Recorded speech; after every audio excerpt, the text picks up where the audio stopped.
क्या आप swing trading में अपना पोर्टफोलियो बनाना चाहते हैं लेकिन समझ नहीं पा रहे कि टेक्निकली और फंडामेंटली स्ट्रॉन्ग स्टॉक्स कैसे चुने, कितना होल्डिंग पीरियड परफेक्ट है, एक्सपेक्टेड रिटर्न्स क्या होने चाहिए और रिस्क टू रिवार्ड रेशियो कैसे सेट करना है, कौन से टाइम फ्रेम पे एनालिसिस और एंट्री करनी है और बेस्ट स्ट्रैटेजी क्या है। इस वीडियो में हम कवर करेंगे स्विंग ट्रेडिंग का हर एसेंशियल एस्पेक्ट जो आपको कंसिस्टेंट प्रॉफिट्स की तरफ ले जाएगा। तो चलिए शुरू करते हैं। सबसे पहले इस वीडियो में हम स्टॉक सिलेक्शन सीखेंगे, जिसके लिए हम एक स्कैनर का यूज करेंगे जो कि चार्टिंग स्कैनर होगा। वहां पर मैं आपके साथ दो तरीके के स्कैनर शेयर करूंगा। पहले में हम टेक्निकली स्ट्रॉन्ग स्टॉक्स देखेंगे और दूसरे वाले में हम technically plus fundamentally strong stocks देखेंगे। और जैसे ही आपकी स्टॉक सिलेक्शन कंप्लीट हो जाएंगी उसके बाद हम ये कॉन्सेप्ट्स भी एक एक करके देखेंगे। तो सबसे पहले हम स्टॉक सिलेक्शन ही चेक करते हैं। तो स्टॉक सिलेक्शन के लिए पहले हम इस स्कैन का यूज करेंगे और उसके बाद हम इस स्कैन का यूज करेंगे। तो यहाँ पर मैंने पहले वाले स्कैन पे क्लिक किया है। तो यहाँ पर आप देख सकते हैं कि इसमें मैंने क्लोज प्राइस जो है वो लेस देन 3500 रखा है, यानी कि जो भी यहाँ पर हमें स्टॉक्स मिलेंगे उनका प्राइस 3500 से नीचे होगा। और यहाँ पर जो डेली RSI का वैल्यू है वो हमने ग्रेटर देन 50 रखा है, ताकि हमें वो स्टॉक्स मिले जिनमें एक ब्रेकआउट आने वाला है या एक ब्रेकआउट हो चुका है और उसके बाद हमें एक रीटेस्ट के बाद फिर से एंट्री का मौका मिल सकता है। और थर्ड, हमने यहाँ पर ADX इंडिकेटर का यूज किया है जिसका वैल्यू मैंने 30 रखा है। तो ये आपको सिर्फ वही स्टॉक सजेस्ट करके देगा जिनमें एक स्ट्रॉन्ग ट्रेंड होगा। वो ट्रेंड अप ट्रेंड भी हो सकता है और डाउन ट्रेंड भी हो सकता है। उसके बाद यहाँ पर मैंने वॉल्यूम इंडिकेटर का यूज किया है। तो वॉल्यूम मिनिमम उस स्टॉक में जो है वो 5 लाख आना ही चाहिए, ताकि आपको लिक्विडिटी की प्रॉब्लम ना हो। और जो हमारा डेली का क्लोज होगा वो पिवट पॉइंट के अबव होना चाहिए, जो कि हमें एक स्ट्रॉन्ग बाइंग सिग्नल देगा। क्योंकि यहाँ पर अभी हम स्विंग ट्रेडिंग के स्टॉक्स देख रहे हैं तो मोस्टली यहाँ पर हम बाइंग सिग्नल्स ही प्रेफर करेंगे। तो जैसे ही आप इस स्कैन को रन करोगे तो यहाँ पर आपको बहुत सारे स्टॉक्स मिल जाएंगे, जो कि इस वक्त 34 है। तो आप इसका प्रीवियस रिकॉर्ड भी देख सकते हो कि ये आपको किस तरीके से बहुत सारे स्टॉक्स जो है वो सजेस्ट करके देता है। फिर उसके बाद आपको क्या करना है, आपको इनमें डायरेक्टली बाइंग की पोजीशन नहीं बनानी है। आपको जो भी स्टॉक अच्छा लगे आप उसमें एनालिसिस करके फिर अपनी एंट्रीज बना सकते हो। फॉर एग्जाम्पल मैं यहाँ पर पहले स्टॉक पे क्लिक करूंगा तो यहाँ पर आप इसमें एक पावरफुल मोमेंट देख सकते हो। और एक बात, यहाँ पर आप ये येलो कलर की लाइन्स देख रहे होंगे, तो ये वो जगह होती है जहां पर इस स्कैन ने आपको सिग्नल दिया होता कि आप यहाँ पर बाई कर सकते हैं। जैसे कि हमें यहाँ पर मिला है, फिर यहाँ पर मिला है, फिर यहाँ पर मिला है, यानी कि इस रेंज में मुझे कंटिन्यूअसली इसने बाइंग के सिग्नल्स दिए हैं। तो अगर मैं यहाँ से परसेंटेज रिटर्न्स को मान लूं यहाँ तक, तो तकरीबन हमें 37% का रिटर्न यहाँ पर मिलता अगर हम पहले ही स्कैन पे इस पे एंटर हो जाते। इसी तरीके से अगर मैं दूसरे स्टॉक की बात करूं तो यहाँ पर भी आप देख सकते हैं कि अच्छा खासा मोमेंट आया है। तो यहाँ पर आप देख सकते हो कि बार बार आपको कहाँ सिग्नल मिल रहा है बाइंग के। देखो, इसने यहाँ पर बाइंग का सिग्नल दिया है, फिर इसको यहाँ पर छोड़ दिया, फिर यहाँ पर सिग्नल दिया है, फिर यहाँ पर सिग्नल दिया है। तो यहाँ पर भी आप देख सकते हो। फॉर एग्जाम्पल मैं यहाँ से यहाँ तक का लेता हूं तो यहाँ पर भी हमें तकरीबन 51% का मोमेंट मिला है, जो कि एक गुड मोमेंटम माना जाता है। तो इसी तरीके से आप इस स्टॉक स्कैनर का यूज करके अपने लिए बहुत सारे स्टॉक्स ढूंढ सकते हैं और उन स्टॉक्स में आप अपनी एनालिसिस करके बाइंग की पोजीशंस बना सकते हैं। तो ये था हमारा पहला स्कैनर। और यहाँ पर जो हमारा दूसरा स्कैन है, इसमें हम फंडामेंटल प्लस टेक्निकल एनालिसिस को कंबाइन करके पावरफुल स्टॉक सिलेक्शन देखेंगे। तो सबसे पहले यहाँ पर मैंने अर्निंग पर शेयर को प्रीवियस अर्निंग पर शेयर के कंपैरिजन में ज्यादा रखा है, जो कि एक फंडामेंटली स्ट्रॉन्ग स्टॉक को ढूंढ के देगा। और उसके बाद यहाँ पर मैंने मार्केट कैप जो है वो 1000 करोड़ से ज्यादा रखा है, ताकि हमें वो स्टॉक्स ना मिले जिनमें बहुत ज्यादा मैनिपुलेशन होती है। और यहाँ पर जो ईयरली PE रेशियो है वो मैंने ग्रेटर देन 25 रखा है, क्योंकि हमारे इंडियन स्टॉक मार्केट का जो एवरेज PE है वो इस वक्त 27 चल रहा है। और डेली का वॉल्यूम हमने 10 लाख से ज्यादा रखा है। और इसी तरीके से डेट टू इक्विटी रेशियो 1 रखा है, RSI 50, लेकिन यहाँ पर हमने वीकली RSI रखा है। और इसी तरीके से ADX का वैल्यू 25 के ऊपर और डेली क्लोज जो है वो पिवट के ऊपर होना चाहिए। तो इस तरीके से आपको technically as well as fundamentally strong stocks मिलेंगे। तो इन दोनों स्कैनर्स की लिंक जो है मैं आपके साथ टेलीग्राम में शेयर करूंगा, तो नीचे टेलीग्राम का लिंक होगा, आप वहां पर भी हमें ज्वाइन कर सकते हैं। तो इस स्कैन को रन करने के बाद अभी यहाँ पर हमें कुछ ही स्टॉक्स का लिस्ट मिला है, लेकिन अगर हम इसकी पास्ट परफॉर्मेंस देखें तो यहाँ पर आप देख सकते हैं कि ये किस तरीके से वर्क करता है। फॉर एग्जाम्पल आप रैंडमली किसी भी दिन क्लिक कर सकते हो और यहाँ पर फिर आप देख सकते हो कि इस स्कैन ने 13 तारीख को हमें ये सारे स्टॉक्स का लिस्ट दिया था। फॉर एग्जाम्पल मैं यहाँ पर इस पे क्लिक करूंगा और यहाँ पर आप देख सकते हैं कि 13 तारीख से यहाँ तक हमें तकरीबन 11-12% का मोमेंट मिला है। और सिमिलरली यहाँ पर AU स्मॉल बैंक आप देख सकते हैं, तो यहाँ पर आप देख सकते हैं कि 13 तारीख को हमें ये सिग्नल मिला था। तो यहाँ पर ये सिग्नल हमें मिला था यहाँ से यहाँ तक, जो कि हमें 5% का मोमेंट मिला है। लेकिन अगर आपको याद होगा जो हमारा प्रीवियस स्कैन है, उस वक्त हमें ये स्टॉक जो है वो यहाँ पर मिला था। तो अगर आपने वो वीडियो देखी होगी तो आप देख सकते हैं कि हमने उसको 26 तारीख को रन किया था और यहाँ पर हमें AU स्मॉल बैंक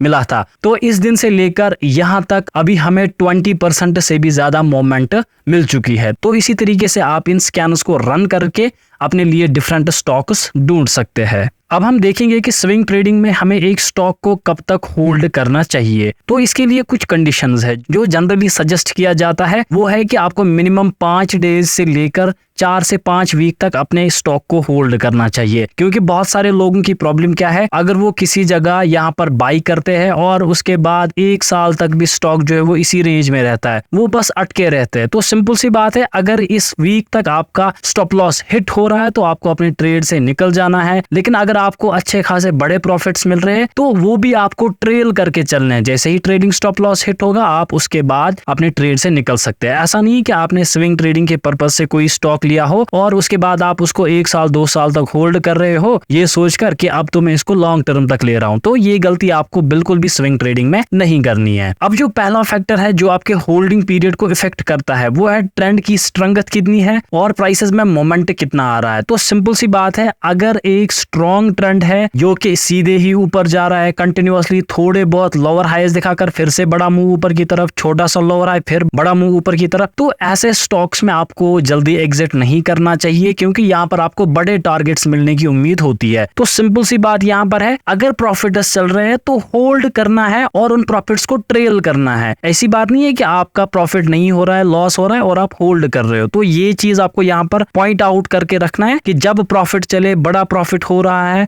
और मैं अपने स्टॉप लॉस को ट्रेल कर रहा हूं, तब सही बात है। तो यहाँ पर जो आपका होल्डिंग पीरियड है वो एक्सटेंड हो सकता है जब तक ना आपको मार्केट में एक ट्रेंड रिवर्सल का साइन दिखे। तो यहाँ पर हम इस स्ट्रॉन्ग मोमेंटम और ट्रेंडिंग प्राइसेस की एग्जांपल्स देख सकते हैं। जैसे कि यहाँ पर मैंने स्टॉक खोला है मार्क्सन्स फार्मा लिमिटेड, तो इसमें आप देख सकते हैं कि प्राइसेस जो है वो एक रेंज में थे, फिर इन प्राइसेस में ब्रेकआउट हुआ है, फिर रीटेस्ट आया, फिर उसके बाद प्राइसेस जो है वो कंटिन्यूअसली ऊपर की डायरेक्शन में जा रहे हैं। अगर आपको याद होगा पिछले वीडियो में मैंने आपको मार्क्सन्स फार्मा रेकमेंड किया था कि आप इसको बाई कर सकते थे जैसे ही इस लेवल का ब्रेकआउट हो जाए। तो अगर मैं उस टाइम से इसके हाई तक देखूं तो यहाँ पर हमें इजीली 18% का रिटर्न मिल चुका होता। तो सिंपल सी बात है, आपको उन स्कैनर्स पे बहुत ज्यादा काम करना है और अपने मोमेंटम स्टॉक्स या स्ट्रॉन्ग स्टॉक्स को आइडेंटिफाई करना है। तो इसकी भी यहाँ पर सिंपल एग्जांपल है कि जो प्राइसेस है वो कंटिन्यूअसली सीधे ही ऊपर की डायरेक्शन में जा रहे थे, तो यहाँ पर ट्रेलिंग स्टॉप लॉस लगाना बहुत ज्यादा इंपॉर्टेंट है और यहाँ पर अभी आपको और बड़े मोमेंटम्स देखने को मिल सकते हैं। सिंपल सी बात है, थोड़ा बहुत अब आप इसको इस लेवल का रीटेस्ट करने दे या इस लेवल का रीटेस्ट करने दे, फिर आप ले सकते हैं। या अगर आपको मोमेंटम स्कैनर फिर से ये स्टॉक रिकमेंड कर रहा है तब आप बिल्कुल इस स्टॉक के साथ जा सकते हो। इसी तरीके से अगर हम वोल्टास की बात करें तो ये भी हमें अपने मोमेंटम स्कैनर में मिला था, जिससे हमें ये पता चल चुका था कि यहाँ पर अब एक बड़ा मोमेंट आने वाला है और यहाँ पर ये मैंने इस लेवल पर आपको कहीं रिकमेंड किया था। अगर मैं यहाँ से इसकी परसेंटेज ग्रोथ में देखूं तो हमें यहाँ पर इजीली 15 से 16% का रिटर्न मिल चुका होता। तो ये भी अभी एक फास्ट मोमेंटम स्टॉक है। यहाँ पर जो लास्ट लाइन ऑफ डिफेंस होगी वो ये होगी कि यहाँ तक आने के चांसेस थोड़ा बहुत रहेंगे और इसके बाद फिर से प्राइसेस कंटिन्यूअस ऊपर की डायरेक्शन में जा सकते हैं या आप इस लेवल के ब्रेकआउट का भी वेट कर सकते हैं। तो ये भी एक मोमेंटम स्टॉक है। यहाँ पर आपका होल्डिंग पीरियड बड़ा हो सकता है क्योंकि यहाँ पर ताजा ब्रेकआउट हुआ है। तो सिंपल सी बात है, अगर कोई रेंज होती इस तरीके से तो आपको लॉन्गर पीरियड तक होल्ड करने की कोई जरूरत नहीं होती। तो जब एक स्ट्रॉन्ग मोमेंटम या ट्रेंड होता है उसी वक्त आप सिर्फ और सिर्फ लॉन्गर पीरियड्स तक होल्ड कर सकते हैं। और अगर मैं सन फार्मा लिमिटेड की बात करूं तो इस स्टॉक का मैंने आपको सिंपली कहा था कि ये रिस्क फ्री स्टॉक है, आप इसमें इजीली इन्वेस्ट कर सकते हो। तो इस लेवल पर मैंने ये आपको कहीं रिकमेंड किया था, तो आप प्रीवियस वीडियोस जाके देख सकते हो, वहां पर मैंने आपको ये सारे स्टॉक्स जो है ये ऑलरेडी बोले, तभी मैं यही स्टॉक्स आपको दिखा रहा हूँ। तो यहाँ से यहाँ तक अगर आप देखें तो अभी तक हमें 13 से 14% का रिटर्न जो है वो इजीली मिल चुका होता है और अभी ताजा एक ब्रेकआउट भी आया है। और इसके बाद अगर हम कल्याण ज्वेलर्स की बात करें तो यहाँ पर भी एक स्ट्रॉन्ग ट्रेंड है, तो यहाँ पर भी हमारा टारगेट जो है वो हिट हो चुका है। तो सिंपल सी बात है, जब मोमेंटम स्टॉक्स हो, खासकर मिड कैप निफ्टी के, वहां पर आपको बड़े टारगेट्स मिलना इजी हो जाता है। और यहाँ पर ये बात है, जैसे ही आपको मोमेंटम के साइनस मिलते हैं तो आप वहां पर ट्रेड्स को एग्जीक्यूट कर सकते हैं। यहाँ पर ये भी इंपॉर्टेंट है कि आप अपने स्टॉप लॉस के साथ स्टिक रहे, और अगर आपका स्टॉप लॉस या टारगेट 4 से 5 वीक में हिट नहीं हो रहा है तो आपको अपने ट्रेड से एग्जिट करना चाहिए, क्योंकि आपको अपने कैपिटल को बंद नहीं रखना चाहिए। तो इसी तरीके से कुछ स्टॉक है जहां पर हमारा स्टॉप लॉस भी हिट हुआ था, जैसे कि स्टील अथॉरिटी ऑफ इंडिया। तो यहाँ पर आप देख सकते हैं कि हमारे स्टॉप लॉस तक प्राइसेस आ गए हैं, उसके बाद अब यहाँ से फिर से एक ब्रेकआउट दिखा रहा है। तो आप में से जिसको लेना है तो इस ब्रेकआउट के बाद फिर से आप ले सकते हैं। तो यहाँ पर हमारा पहले स्टॉप लॉस हिट हुआ, फिर अब हमारी ही डायरेक्शन में प्राइसेस जा रहे हैं, तो एक यहाँ पर हमारा स्टॉप लॉस भी हिट हुआ था। और जो सेकंड फैक्टर है जो हमारे होल्डिंग पीरियड को इफेक्ट करता है वो है मार्केट की वोलेटिलिटी। अगर आपको दिख रहा है कि मार्केट में बहुत ज्यादा वोलेटिलिटी है, बहुत ज्यादा वोलेटिलिटी का मतलब है कि मार्केट में बड़े अपसाइड के मूवमेंट्स, डाउन साइड के मूवमेंट्स, फिर से बड़े अपसाइड के मूवमेंट्स, डाउन साइड के मूवमेंट, तो ये हाई वोलेटिलिटी होती है, यानी कि स्टॉक के प्राइसेस में बहुत ज्यादा फ्लक्चुएशन होती है। एज कंपेयर्ड अगर मार्केट इस तरीके से चल रहा है या धीरे धीरे इस तरीके से ऊपर जा रहा है तो इसको हम लो वोलेटिलिटी कहते हैं। तो अगर हाई वोलेटिलिटी है और आपकी डायरेक्शन में प्राइसेस मूव कर रहे हैं तो आपका जो होल्डिंग पीरियड होता है वो बहुत ज्यादा कम होता है, क्योंकि आपका जो टारगेट है वो जल्दी से जल्दी हिट हो जाता है। इसकी अगर मैं आपको एग्जांपल दिखाऊं तो यहाँ पर आप देख सकते हैं कि मैंने बॉम्बे स्टॉक एक्सचेंज का स्टॉक खोला है, तो इसमें आप देख सकते हैं कि कितने बड़े मोमेंट्स आए। तो ये भी हमें पिछले अपने स्कैनर में मिला था। तो इसमें आप देख सकते हैं कि प्राइसेस कंटिन्यूअसली सीधे ही ऊपर की डायरेक्शन में गए हैं, एक बड़ा मूवमेंट दिखाकर, फिर यहाँ पर अभी प्राइसेस जो है वो बड़ा मूवमेंट दिखाकर नीचे भी आ रहे हैं, यानी कि बड़े यहाँ पर हेल्दी रेड कैंडल्स बन रहे हैं। लेकिन अगर मैं वॉल्यूम की यहाँ पर बात करूँ तो आप देख सकते हैं कि वॉल्यूम में उतना ज्यादा इंक्रीमेंट नहीं है जब प्राइसेस गिर रहे हैं।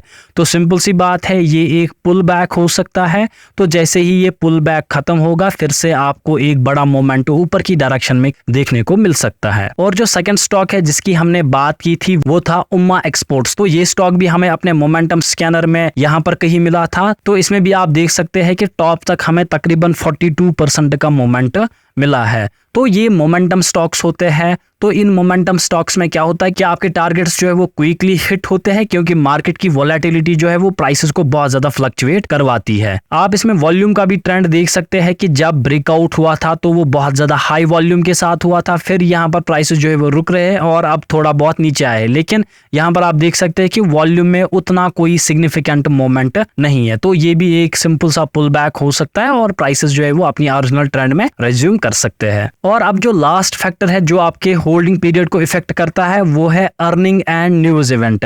अगर किसी स्टॉक का मेजर अर्निंग रिपोर्ट आ रहा है तो वहां पर आप उस स्टॉक से पहले ही निकल सकते हैं, क्योंकि मोस्ट स्विंग ट्रेडर्स को मैं सजेस्ट करता हूं कि आप न्यूज बेस्ड स्टॉक्स में ट्रेड ना करें, क्योंकि वहां पर वोलेटिलिटी जो है वो बहुत ज्यादा होती है, फ्लक्चुएशंस बहुत ज्यादा आती है, मैनिपुलेशन भी हो सकती है। तो आपको वो चीजें अवॉइड करनी है। इन केस अगर आप उस स्टॉक में हो और उसमें कोई मेजर न्यूज आ रही है तो आप उस स्टॉक से अपनी पोजीशंस को एग्जिट कर सकते हैं। अब हम स्विंग ट्रेडिंग में एक्सपेक्टेड रिटर्न्स और रिस्क टू रिवार्ड रेशियो की बात करेंगे। तो स्विंग ट्रेडिंग में जो एक्सपेक्टेड ROI होता है, यानी कि return on investment, her trade पे वो तकरीबन 5 से 25% होता है। आपको इससे कम नहीं लेना चाहिए। जब भी आप एंट्री करो तो आपके दिमाग में मिनिमम ये होना चाहिए कि मुझे इस टाइम फ्रेम में या इस ट्रेड में मुझे 5% कम से कम मिलने चाहिए, और ज्यादा से ज्यादा उम्मीद आप 25% की रख सकते हो। अगर आपको उसके बाद भी जाना है तो आप ट्रेडिंग स्टॉप लॉस के साथ अपने ट्रेड को होल्ड कर सकते हो। और अब बात आती है रिस्क टू रिवार्ड रेशियो की। तो रिस्क टू रिवार्ड रेशियो की बात करें तो आप 1:1 चूज कर सकते हो, 1:2, 1:3, 1:4, 1:5। लेकिन मोस्टली यहाँ पर मैं सजेस्ट करता हूँ कि आप पहले दो को अवॉइड करें, क्योंकि अगर आपको स्विंग ट्रेडिंग में उतनी ज्यादा नॉलेज भी नहीं है, आपको उतना ज्यादा प्राइस एक्शन रीड करना नहीं आता, आपकी ट्रेडिंग साइकोलॉजी उतनी सही नहीं है, तो आपको सिंपली क्या करना है, जब भी आप ट्रेड लो तो वहां पर आपको 1:3 risk to reward ratio use करना है, या 1:4 या 1:5। अब हम देखते हैं कि इसका फायदा क्या है। तो यहाँ पर आप देख सकते हैं कि मैंने ऊपर विन रेट्स लिखी है 20%, यानी कि अगर आप 10 ट्रेड कर रहे हैं तो 10 में से आपके 2 ट्रेड सही हो रहे हैं और आपके 8 ट्रेड गलत हो रहे हैं। 30% का मतलब होता है कि आपके 7 ट्रेड गलत हो रहे हैं और आपके 3 ट्रेड सही हो रहे हैं 10 में से।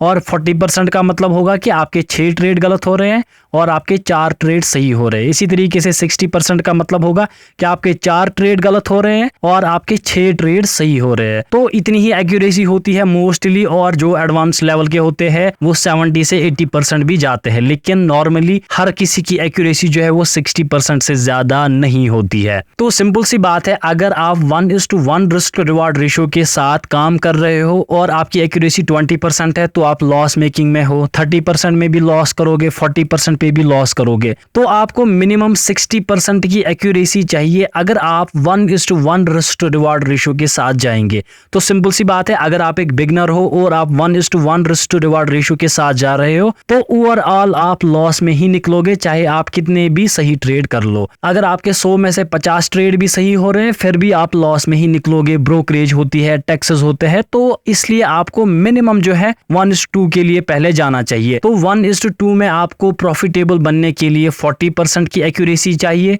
यानी कि अगर आप 10 ट्रेड ले रहे हो और आपके सिर्फ 4 ट्रेड सही हो रहे तब भी आप प्रॉफिटेबल बनोगे। 50% पे भी प्रॉफिट और 60% पे भी आप प्रॉफिटेबल ही बनोगे। और जहां से मैं अब सजेस्ट करता हूं, यानी कि मिनिमम 1:3 से लेकर 1:5 तक, तो 1:3 में अगर आप 30% की भी एक्यूरेसी दिखाओगे तो आपके प्रॉफिटेबल बनने के चांसेस बहुत ज्यादा रहेंगे। तो सिंपल सी बात है, अगर आप 10 ट्रेड कर रहे हो तो 10 में से आपके 7 गलत हो रहे हैं और सिर्फ आपके 3 ट्रेड सही हो रहे हैं। 7 ट्रेड में क्योंकि आप ₹1 का लॉस दे रहे हो फॉर एग्जांपल, तो आपके ₹7 का लॉस होगा और 3 ट्रेड्स में आप तकरीबन 3 गुना कमा रहे हो, यानी कि आपको ₹9 का प्रॉफिट होगा। तो ओवरऑल फिर भी आपके पास ₹2 तो बचेंगे ही। यह है सिर्फ 30% प्रोबेबिलिटी तक। तो मिनिमम मुझे लगता है चाहे आप में से कोई बिगनर भी हो तो 40 से 50% एक्यूरेसी तो होती ही है। तो अगर आप 1:3 रिस्क टू रिवार्ड रेशियो के साथ जाएंगे तो आपकी सिंपली एक्यूरेसी चाहिए वो है 40% या 50%। तो इसमें आप बहुत ज्यादा प्रॉफिटेबल बनोगे। और बाकी रही फिर 1:4 और 1:5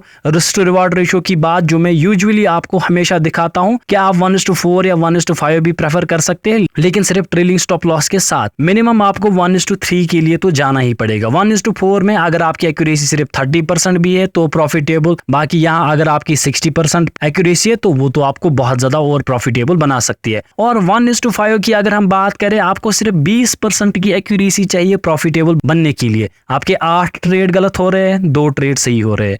8 ट्रेड में आप ₹8 गवा रहे हो, लेकिन 2 ट्रेड में आप ₹10 कमा रहे हो। तो सिंपल सी बात है, ओवरऑल आप 2 पॉइंट के प्रॉफिट में निकलोगे। तो सिंपल सी बात याद रखनी है, एनालिसिस के बाद अगर किसी चीज का सबसे ज्यादा वैल्यू है तो वो है रिस्क मैनेजमेंट का या रिस्क टू रिवार्ड रेशियो का। तो मैं यहाँ पर आपको बता दूं, अगर आप चार्ट रीडिंग में कितना भी मास्टरी कर लो तो वो आपको सिर्फ 30% हेल्प करता है प्रॉफिटेबल बनने में। रिस्क टू रिवार्ड आपको 30% हेल्प करेगा और 40% आपको साइकोलॉजी हेल्प करती है एक प्रॉफिटेबल ट्रेडर बनने में। तो ये दोनों चीजें अगर आपकी सही है और आप minimum 1:3 risk to reward ratio के साथ जा रहे हैं तो आपके प्रॉफिटेबल ट्रेडर बनने के हाई चांसेस है। तो यहाँ पर आपको घबराना नहीं है। अगर आपके 7 लॉस कंटिन्यूअसली हो रहे हैं और उसके बाद आपके 3 विन्स हो रहे हैं तो यहाँ पर आप फिर भी एक प्रॉफिटेबल ट्रेडर की तरह बनोगे। तो सिंपल सी बात है, अपने डिसिप्लिन और अपने रिस्क मैनेजमेंट को आपको कंट्रोल करना है। तो आज से आपको याद रखना है कि 1:1 और 1:2 रिस्क टू रिवार्ड रेशियो में अगर आपको फिर भी चूज करना पड़े तो आप इसके साथ तो जा सकते हो, लेकिन सारे ट्रेड्स में नहीं। तो मोस्टली अगर आपको स्टॉक मार्केट्स में प्रॉफिटेबल ट्रेडर बनना है तो आपको इन रिस्क टू रिवार्ड रेशियोज के साथ जाना चाहिए। ये तो आपको रेयरली मिलेंगे, लेकिन ये स्टॉक मार्केट में मिलना बहुत ज्यादा कॉमन होता है। अगर स्विंग ट्रेडिंग के अलावा आप ऑप्शन ट्रेडिंग या इंट्राडे स्टॉक ट्रेडिंग भी करते हैं तो वहां पर भी ये रिस्क टू रिवार्ड रेशियो जो है वो बहुत ज्यादा काम में आता है।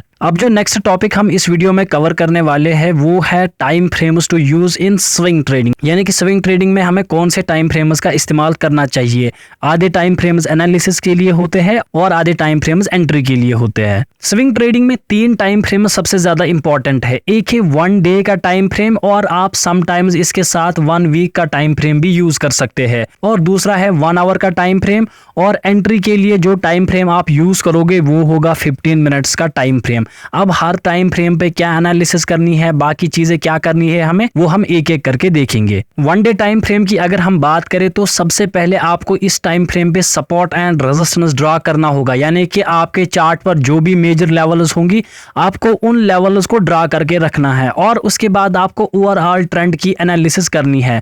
मार्केट में 3 तरह के ट्रेंड होते हैं, या तो वो एक ट्रेंड अप ट्रेंड हो सकता है जिसमें हायर हाइज और हायर लोज की क्रिएशन होती है, दूसरा है डाउन डाउन ट्रेंड जिसमें लोअर हाईज और लोअर लोज की क्रिएशन होती है, और तीसरा होता है साइडवेज ट्रेंड जिसमें ना तो लोअर लोज बनते हैं ना तो हायर लोज बनते हैं। इसमें मार्केट एक कंसोलिडेशन में रहता है। तो सिंपल सी बात है, हमारा मेजर फोकस स्विंग ट्रेडिंग में इस अप ट्रेंड पे होगा, और अगर हम फ्यूचर्स और ऑप्शंस के स्टॉक्स देख रहे हैं तो हमारा फोकस इस पे भी होगा। लेकिन कंसोलिडेशन में आपको सिर्फ और सिर्फ वॉल्यूम के साथ ब्रेकआउट का वेट करना है, और उसके बाद हम यहाँ पर मूविंग एवरेज का भी यूज करेंगे 1 डे के टाइम फ्रेम पे। जो मूविंग एवरेज हम यहाँ पर यूज करने वाले हैं वो या तो 20 डेज सिंपल मूविंग एवरेज होगी, या तो 50 डेज सिंपल मूविंग एवरेज होगी, या तो 200 डेज सिंपल मूविंग एवरेज होगी। फॉर एग्जाम्पल मैं मान लेता हूँ कि ये एक चार्ट है और इस पे ये जो मूविंग एवरेज है ये है 20 डेज सिंपल मूविंग एवरेज, ये है 50 डेज मूविंग एवरेज, और ये है 200 डेज सिंपल मूविंग एवरेज। तो आपको सिंपली देखना है कि प्राइसेस कौन सी मूविंग एवरेज की सबसे ज्यादा रेस्पेक्ट कर रहे हैं, और जिस मूविंग एवरेज की सबसे ज्यादा रेस्पेक्ट हो रही है आपको उसको अपने चार्ट पे लगा के रखना है। यूजुअली आपको यहाँ पर 20 और 50 डेज सिंपल मूविंग एवरेज दिखेगी।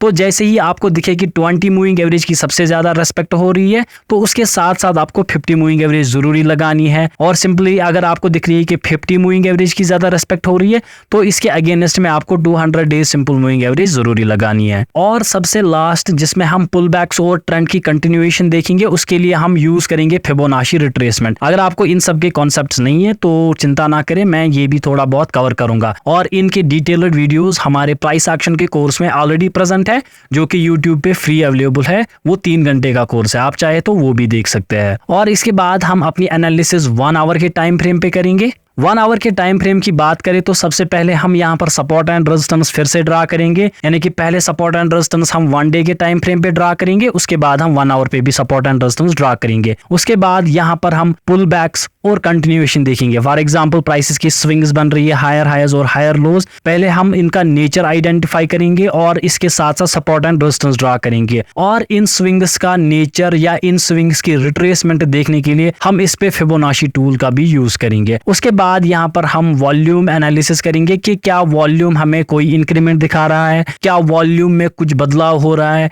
क्या पुल बैक के वक्त जो कम वॉल्यूम है वो दिख रहा है, या जो मार्केट नीचे जा रहा है क्या वो सच में वॉल्यूम के साथ नीचे जा रहा है, या मार्केट ऊपर जा रहा है क्या वो सच में वॉल्यूम के साथ ऊपर जा रहा है। और उसके बाद भी यहाँ पर भी आपको जिस मूविंग एवरेज की रेस्पेक्ट हो रही है उसको अपने चार्ट पे लगा के रखना है। ये बस अभी हम प्राइस एक्शन के हिसाब से देख रहे हैं, और इसके बाद हम स्ट्रैटेजी भी डिस्कस करेंगे जिसमें मैं आपको परफेक्ट एंट्रीज और एग्जिट्स भी बताऊंगा। और इसके बाद आता है हमारा एंट्री का टाइम फ्रेम जो कि होगा 15 मिनट्स टाइम फ्रेम। आधे लोग आप में से इंट्राडे ट्रेडर या ऑप्शन ट्रेडर भी होंगे, तो उनके लिए मैं सजेस्ट करूंगा, क्योंकि आपने 5 मिनट्स टाइम फ्रेम पे बहुत ज्यादा एनालिसिस की होती है तो आप अपनी एंट्रीज 5 मिनट्स टाइम फ्रेम पर भी बना सकते हैं। लेकिन यूजुअली जो आप में से स्विंग ट्रेडर ही है तो उनको मैं सजेस्ट करूंगा कि आप अपनी एंट्रीज 15 मिनट्स टाइम फ्रेम पे बनाएं, या अगर आप चाहे तो 1 आवर के टाइम फ्रेम पे भी बना सकते हैं। तो यहाँ पर हम सबसे पहले एंट्री पॉइंट्स देखेंगे, अपना स्टॉप लॉस भी यही रखेंगे, और यही पर आपको ध्यान देना है कि हमारा जो minimum risk to reward ratio होगा वो 1:2 जो कि मैं बहुत कम सजेस्ट करता हूं, और मैक्सिमम आपको 1:5 तक जाना है। मोस्टली आपको 1:3 के रिस्क टू रिवार्ड रेशियो वाले ट्रेड्स ही देखने हैं। चलिए अब हम ये सारी एनालिसिस अपने रियल चार्ट पर देखते हैं। हर टाइम फ्रेम पे एनालिसिस करने के लिए यहाँ पर आप देख सकते हैं कि मैंने निफ्टी 50 का चार्ट खोला है। तो जैसे मैं निफ्टी 50 पे यहाँ पर एनालिसिस करूंगा, आप इसी हिसाब से हर अपने स्टॉक के चार्ट पे एनालिसिस कर सकते हैं। तो सबसे पहले यहाँ पर मैंने 1 डे का टाइम फ्रेम खोला है, और यहाँ पर आप देख सकते हैं कि सबसे पहले हमें यहाँ पर सपोर्ट एंड रेजिस्टेंस ड्रा करने हैं।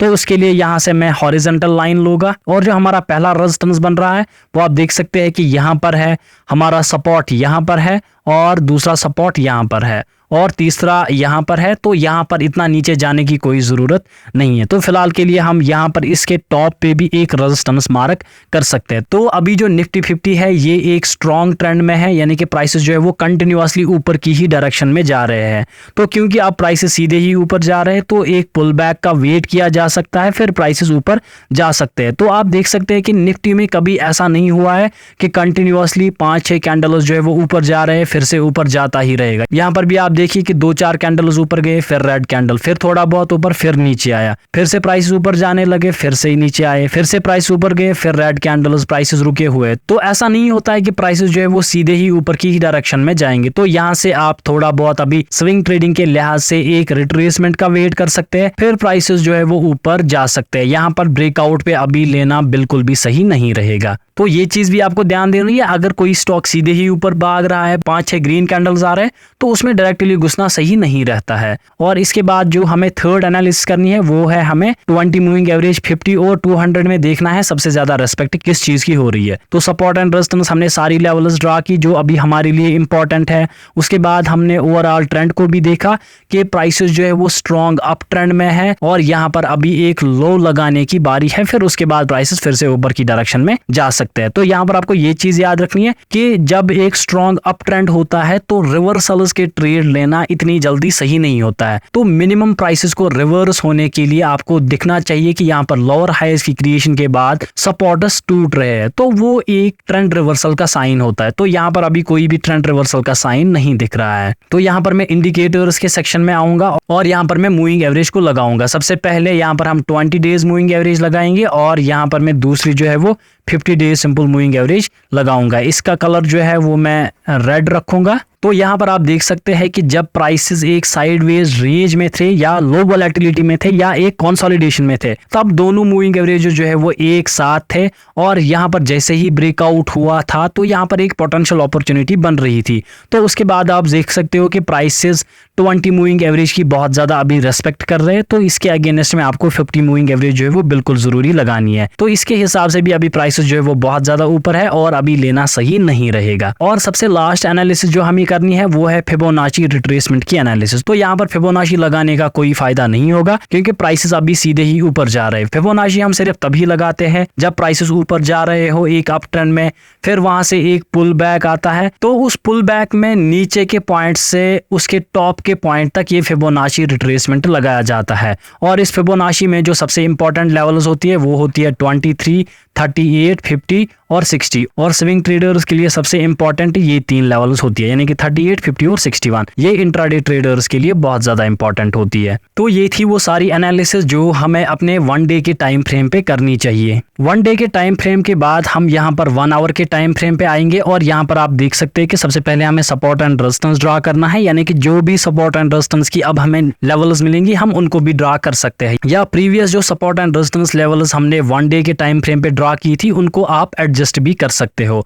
तो यहाँ पर अगर मैं बात करूं सपोर्ट एंड रेजिस्टेंस की तो मुझे लगता है यहाँ पर एक सपोर्ट आएगा और अगर मैं कहीं देखूं तो यहाँ पर एक रेजिस्टेंस आ सकता है। तो इसके अलावा मुझे यहाँ पर नहीं लग रहा है कि और कोई इंपॉर्टेंट लेवल बन सकती है। तो इसके बाद आपको पुल बैक और कंटिन्यूएशंस देखनी है जिसमें आपको फिबोनाची रिट्रेसमेंट का यूज करना है। तो यहाँ पर भी आप देख सकते हो कि प्राइसेस जो है वो कंटिन्यूअसली ऊपर जा रहे हैं, तो इस पे फिबोनाची रिट्रेसमेंट हम ड्रा नहीं कर सकते। तो फिबोनाची रिट्रेसमेंट का पूरा वीडियो जो है मैं डिस्क्रिप्शन में रख दूंगा, आप जाके वो देख सकते हैं। और उसके बाद आपको वॉल्यूम एनालिसिस करनी है और यहाँ पर जिस मूविंग एवरेज की भी रेस्पेक्ट हो रही हो आपको वो मूविंग एवरेज लगानी है। जैसे कि हमारे केस में 20 है और इसके अगेंस्ट में आपको 50 मूविंग एवरेज जरूरी लगानी है, और अगर 50 की ज्यादा रेस्पेक्ट होती तो आपको उसके अगेंस्ट में 200 डेज मूविंग एवरेज जरूरी लगानी होती। और इसके बाद हमें आना है 15 मिनट्स के टाइम फ्रेम पे। तो 15 मिनट्स टाइम फ्रेम पे आपको सपोर्ट एंड रेजिस्टेंस ड्रा करने की जरूरत नहीं है, लेकिन अगर आप एक इंट्राडे ट्रेडर हो तब आप यहाँ पर सपोर्ट एंड रेजिस्टेंस ड्रा कर सकते हो, या अगर आप एक ऑप्शन ट्रेडर हो। लेकिन एज ए स्विंग ट्रेडर आपको सपोर्ट एंड रेजिस्टेंस यहाँ पर ड्रा करने की जरूरत नहीं है।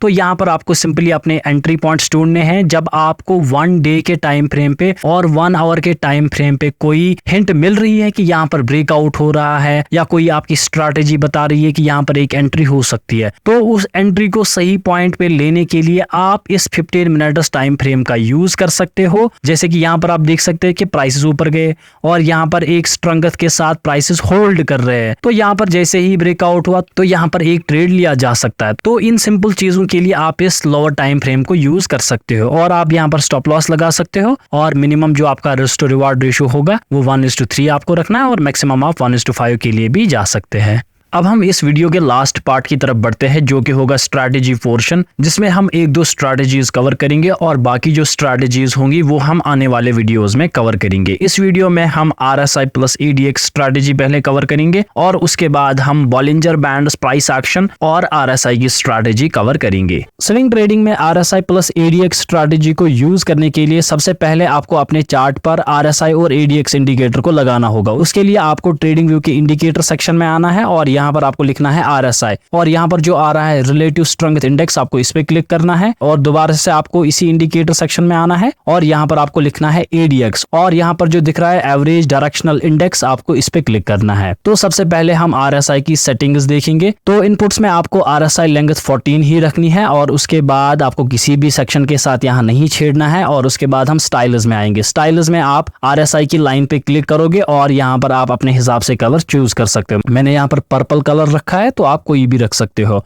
और इस लाइन की थिकनेस आप यहाँ पर इंक्रीज कर सकते हैं। मैंने लेवल 2 पे रखी है, और उसके बाद आपको सीधे ही नीचे आना है। यहाँ पर लिखा है RSI अपर बैंड, इसको आपको 70 के बजाय 60 पे रखना है। मिडिल बैंड को आपको 50 पे ही रखना है, और इसका जो लोअर बैंड है आपको इसको 30 के बजाय 40 पे रखना है, और यहाँ पर सेव एज डिफॉल्ट पे क्लिक करना है और ओके करना है। और इसके बाद हम आएंगे ADX की सेटिंग्स में। ADX की सेटिंग्स में आपको ADX स्मूथनिंग और DI लेंथ को 14 पे ही रखना है, और उसके बाद आप स्टाइल्स में अपने हिसाब से कलर रख सकते हो, और इसकी जो थिकनेस है वो हम लेवल 2 पे रखेंगे। और इसके साथ हमें ADX में और एक चीज ऐड करनी है, आपको हॉरिजॉन्टल लाइन लेनी है, और जहां पर भी आपको इसका 25 का वैल्यू दिखे वहां पर आपको इस लाइन को ड्रा करना होगा, जो कि हमारी स्ट्रैटेजी में एक इंपॉर्टेंट रोल अदा करेगा। तो सबसे पहले मैं आपको RSI का एक क्विक रिवीजन दूंगा कि RSI का मतलब होता है रिलेटिव स्ट्रेंथ इंडेक्स। इसका वैल्यू 0 से 100 के बीच में होता है। RSI हमें प्राइसेस की स्पीड दिखाता है, यानी कि प्राइसेस किस स्पीड से ऊपर जा रहे हैं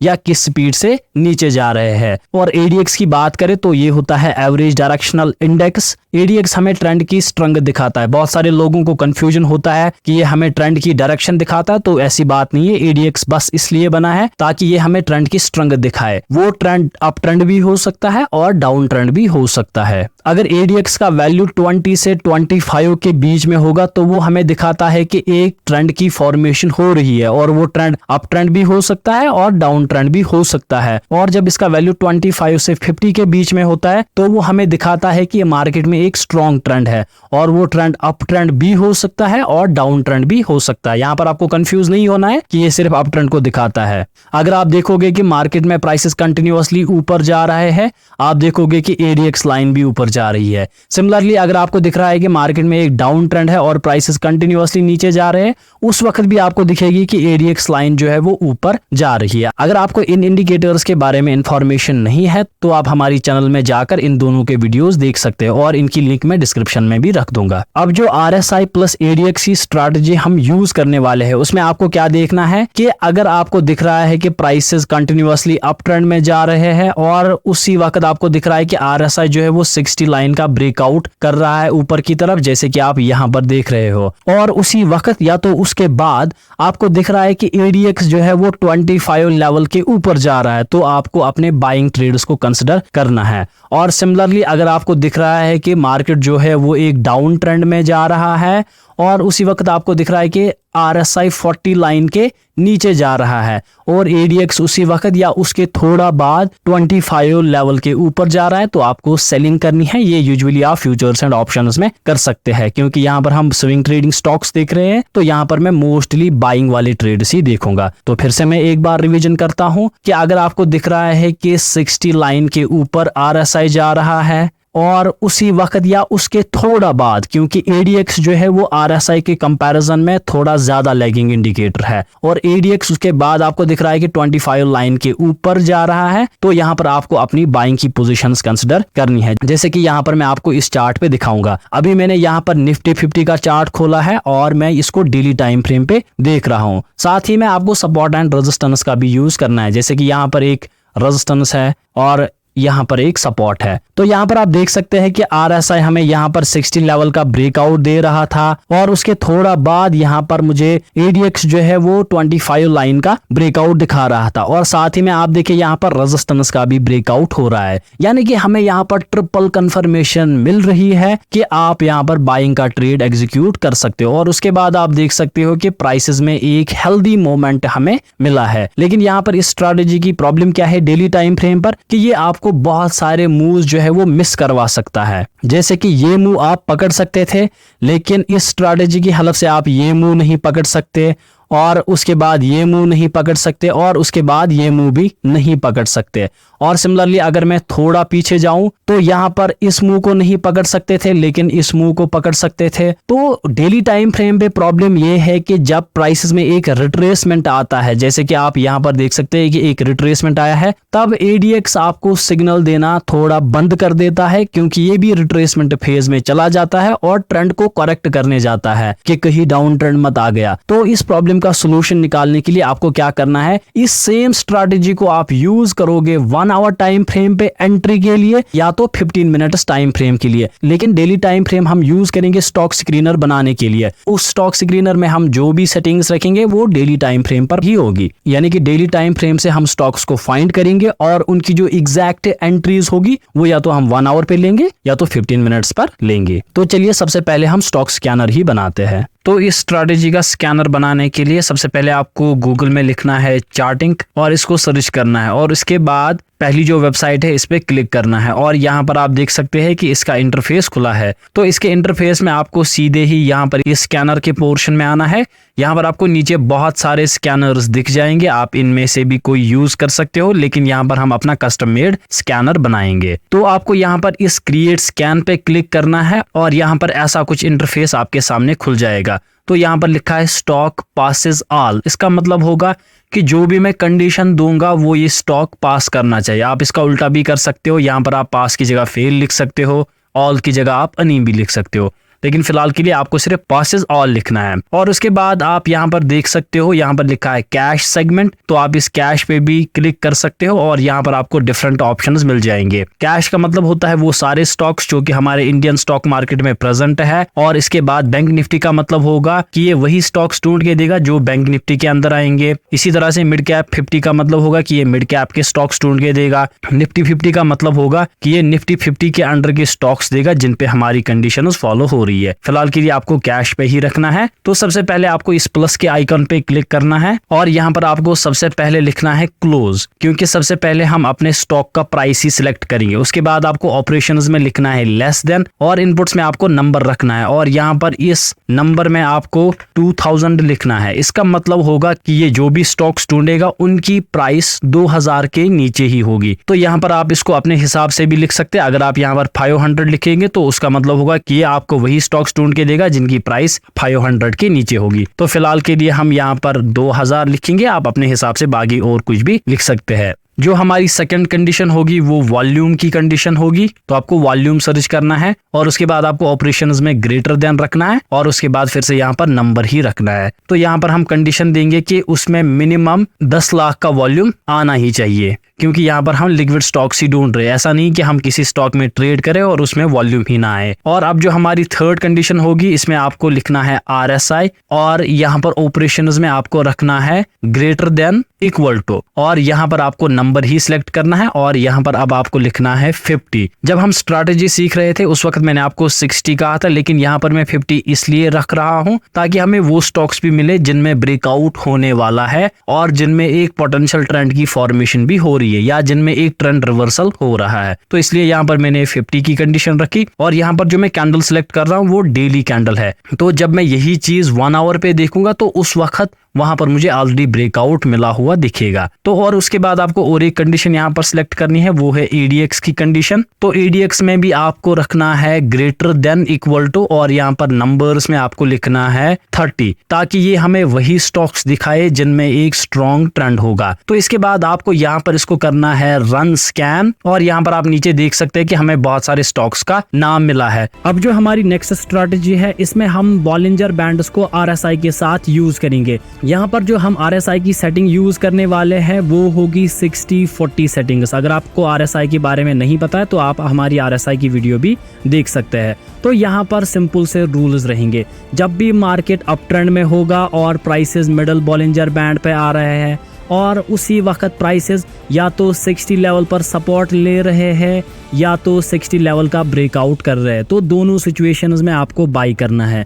तो ये एक ट्रिपल कंफर्मेशन स्ट्रैटेजी होगी जिसमें हम price action plus Bollinger band plus RSI का यूज करेंगे। तो सिंपली यहाँ पर आप देख सकते हैं कि प्राइसेस जो है वो एक अप ट्रेंड में थे और यहाँ पर प्राइसेस ने ब्रेकआउट दे दिया है जो कि लो वोलेटिलिटी से हाई वोलेटिलिटी की तरफ प्राइसेस गए हैं और मिडिल बॉलिंजर बैंड पे यहाँ पर प्राइसेस थे और उसी वक्त यहाँ पर RSI 60 लेवल का भी ब्रेकआउट दे रहा था।